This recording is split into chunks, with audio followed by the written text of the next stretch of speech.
The Australian Ballet Company returns after its second world tour. At their Sydney headquarters, wardrobe master Mel Clifford and Rill Cannell fit prima ballerina Marilyn Jones in her costume for the company's next production, Frederick Ashton's La Fille Malgadée. Robert Helpmann, the artistic director, here on a whirlwind visit, welcomes the company. Mr. Helpmann, what's your assessment of the second international tour by the Australian Ballet Company? Well, I think it was probably one of the most important tours. Before the tour was, of course, naturally very successful at Covent Garden.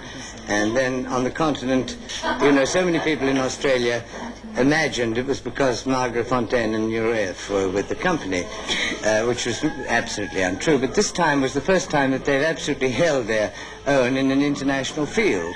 And both their success in Expo and all through South America was absolutely extraordinary, because the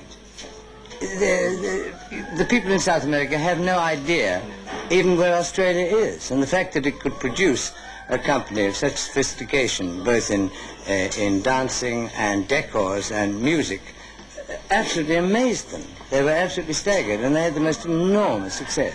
In fact, the last night in Mexico, at the end of the performance, I came on to I had prepared a very halting Spanish speech of thanks, but before I could start, the orchestra stood up and played the Mexican farewell song, which is a great tribute to the company. They've only done it 4 times in the last 15 years, out of respect for a company that they admire.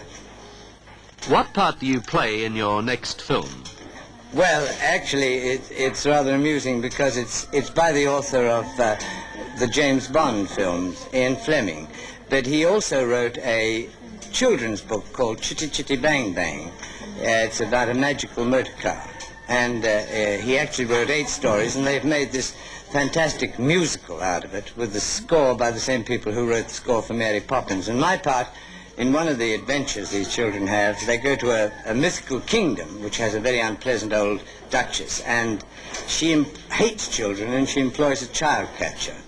And that's my part. And I have to disguise myself as ice cream sellers and chocolate sellers and everything to try and catch them. Of course, I never do. They always win. It's a fantasy, and very, very amusing, I think. I hope so, anyway.